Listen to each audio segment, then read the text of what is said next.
Hello and welcome back to yet again another EDH deck design video.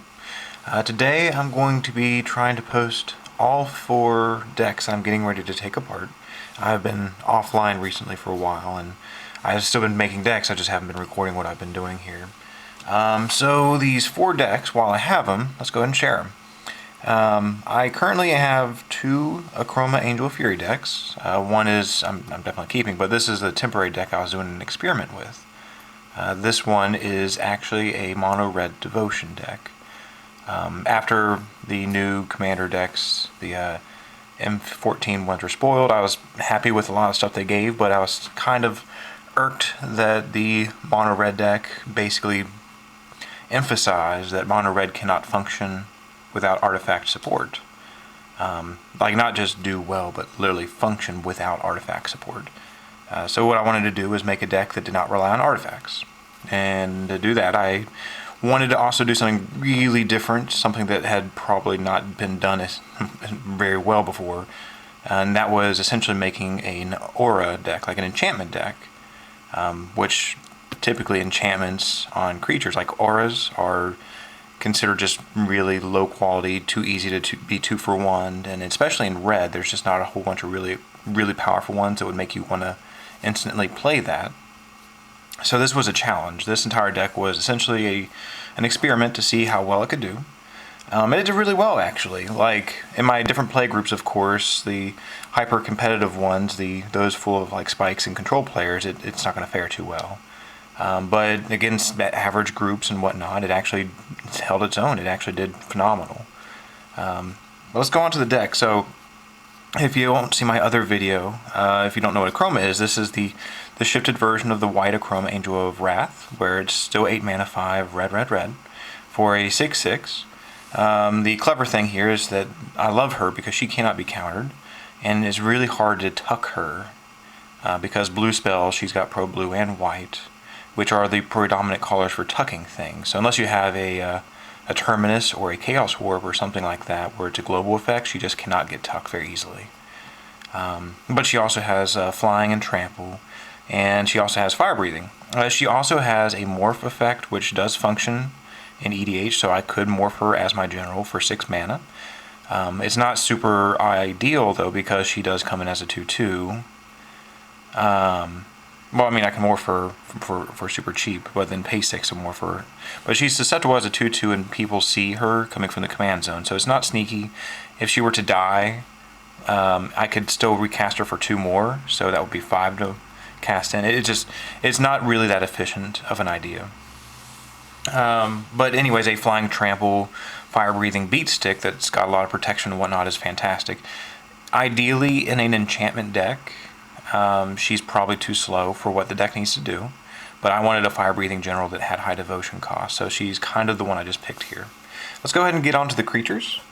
There's a lot of really obscure cards in this deck, just not a lot of optimal cards, but I try to fill in everything I could to make essentially as few artifacts as possible. My initial goal was to have 5 or less artifacts. I think I met that. I can't remember. We'll see here shortly. I am missing 2 cards that I had intended on getting for the deck, but it's too shortly lived, so I'm not going to grab them. But starting with the creature package, we have Mogis' Warhound.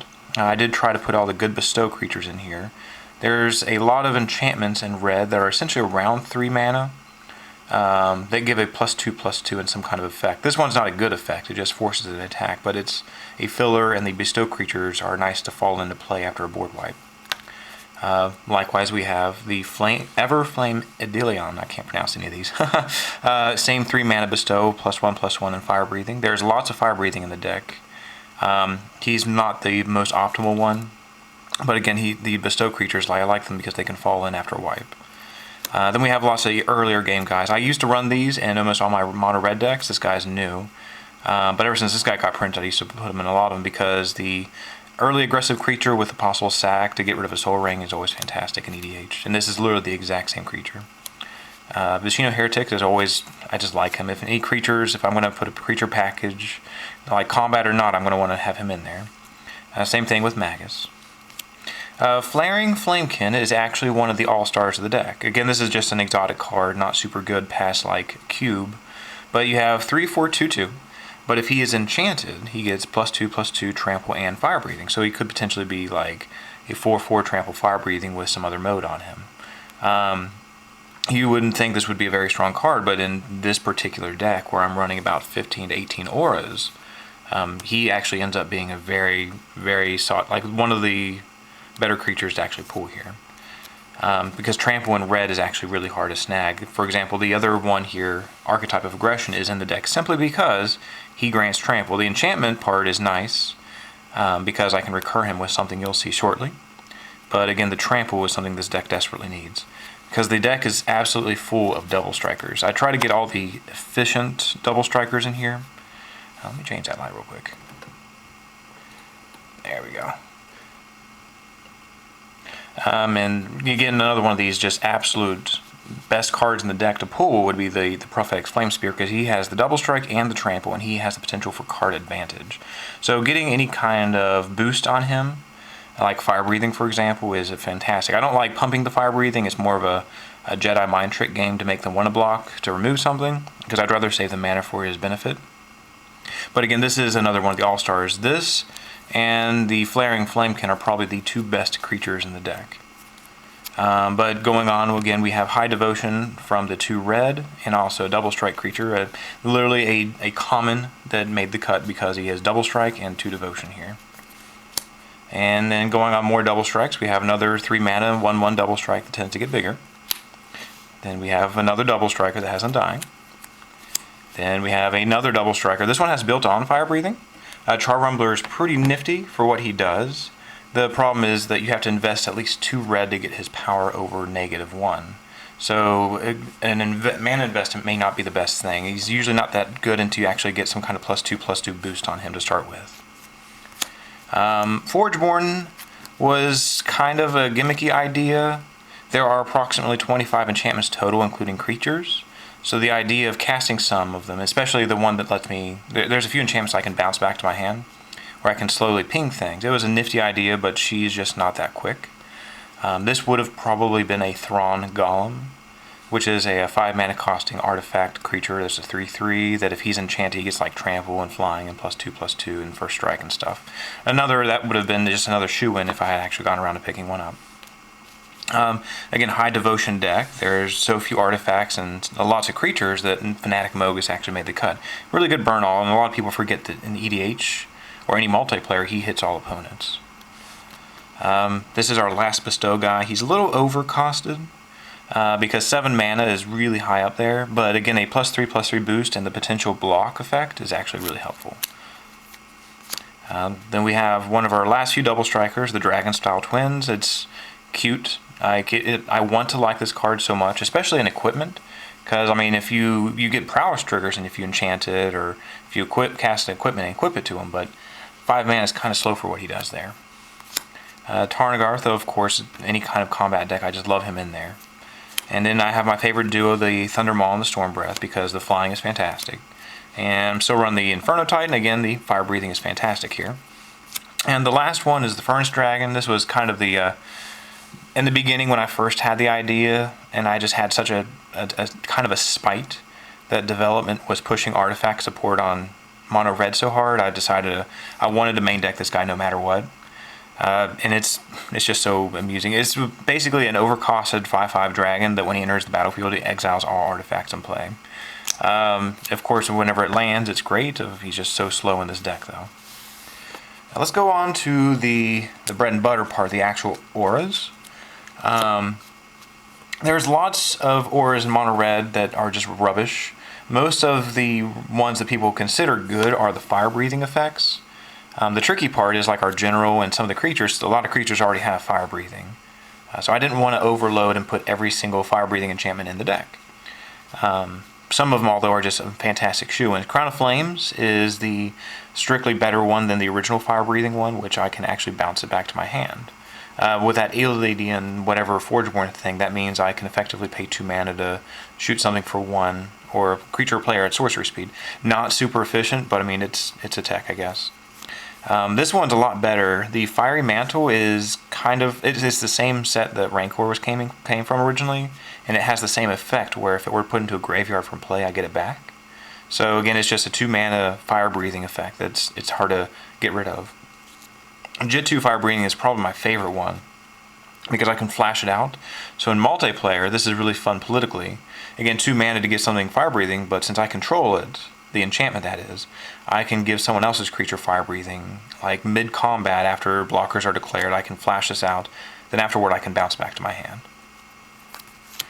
Shiv's Embrace is kind of the more classically well-known mono-red enchantment that most people would think and consider being in here. This is my favorite artwork. I don't really like the new one too much.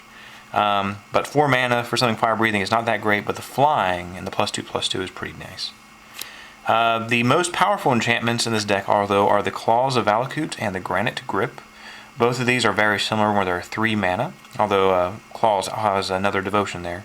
But they give the enchanted creature +1/+0 per the number of mountains I control. So you see these sometimes in the Mountains Matter deck style. Claws of Valakut, I just like it better because it also grants first strike, and that extra devotion is actually pretty helpful. But both of these are usually the absolute strongest enchantments. For example, if I were to have an Akroma out, assuming I have like 8 mana, I can then cast this and Akroma would immediately get like +8/+0, assuming I have no ramp, for 3 mana. So that usually means I can just kill someone right off the bat. Going on to some more amusing ones, we have Dust Corona. For 1 red, an enchanted creature gets +2/+0 and can't be blocked by flyers. So I could give this on Akroma, and she would only be able to be blocked by those with reach. This is kind of where you start really wanting to consider why some of these enchantments are in here. The best mindset to have when considering something like this is like, this is 1 red to potentially do 2 extra damage to a player, so I consider this like shock, actually.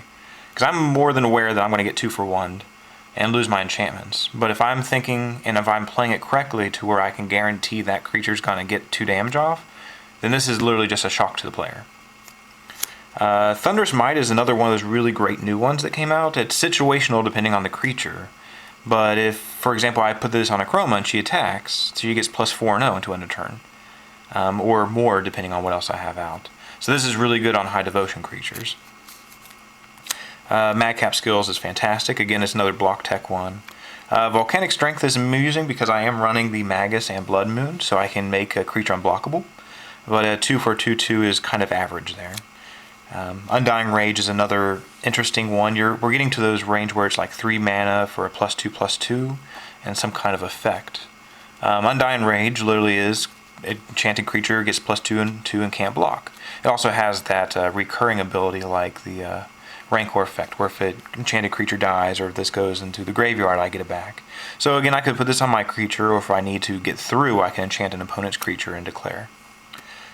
Fearsome Temper is fantastic. It's 3 for a +2/+2 and some effect, which is the effect is I can pay 3 to make something not block, or incapable of blocking this turn.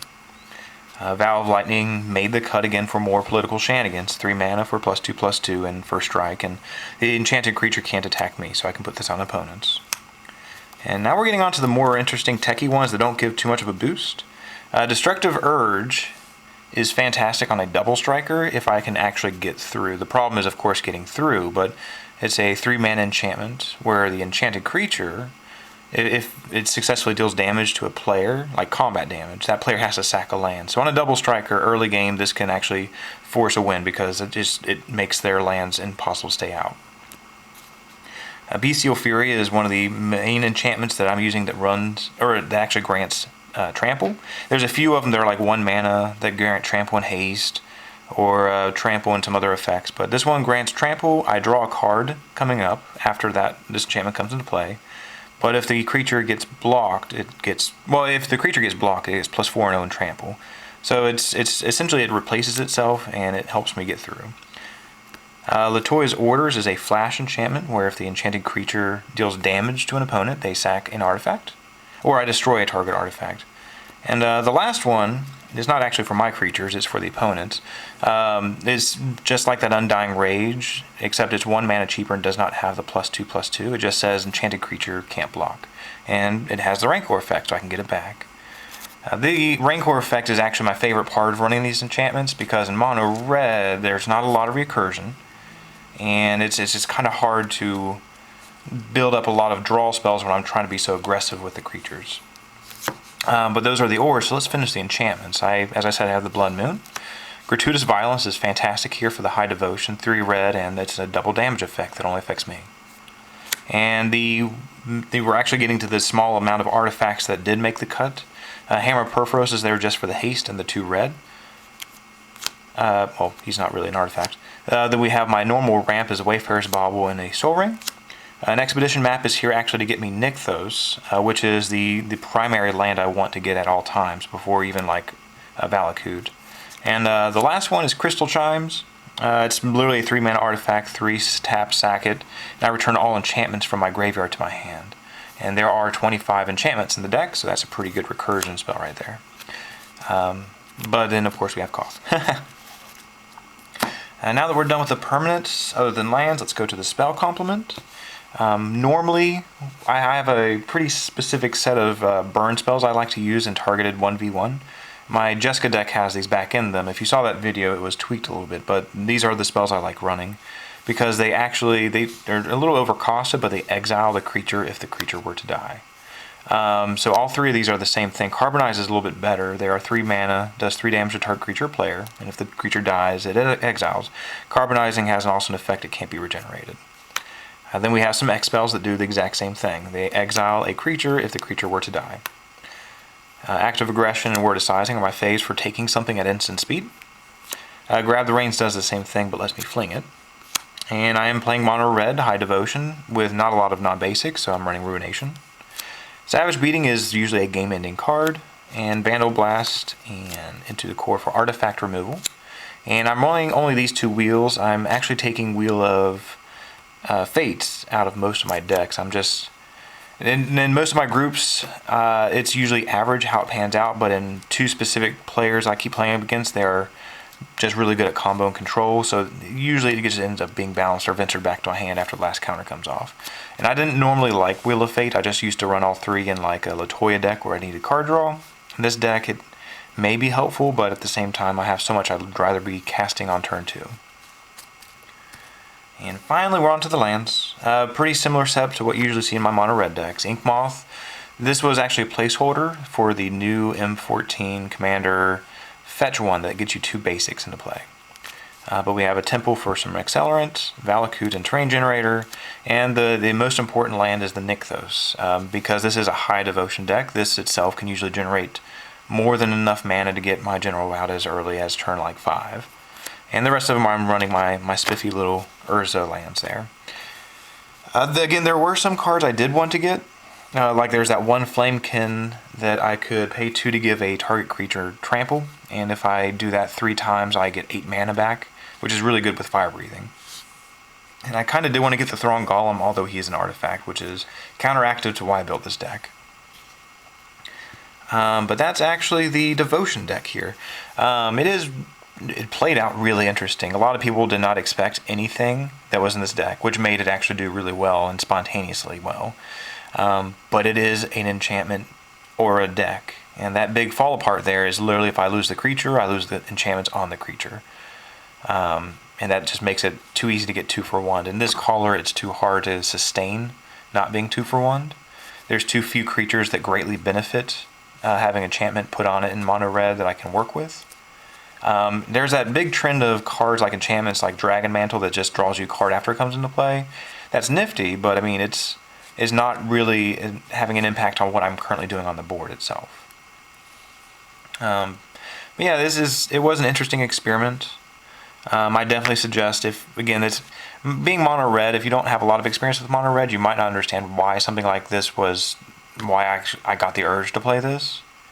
But if you do understand mono red, or if you've played a few mono red decks and you understand that need, that reliance for artifacts to do well, this is fun to step out of the comfort zone and try something absolutely alien here. Oh, if you noticed, the sleeves here have the little Ultra Pro dot upside down. It's because I actually found Akroma sleeves, and the really cool thing, these things came from. Well, I had to import them because they haven't sold them in the States for a while, but they are actually printed in 2006. So that's really fun. I got really interesting sleeves. I don't like white backgrounds normally on my sleeves. And it bugs me that these are upside down. Literally in my hand they are upside down as well. But since they matched the general, I was more than happy to deal with that. But yeah, any ideas? Definitely let me know. I know there's lots and lots of different enchantments that could be run. There's better and quicker creatures. It's all meta dependent, really. But if you have any interesting thoughts or ideas, or if you've tried something similar like this, definitely post it, because things like this, these unique, weird, not meant to do well decks that end up doing randomly well, that's probably the most interesting part to EDH to me there.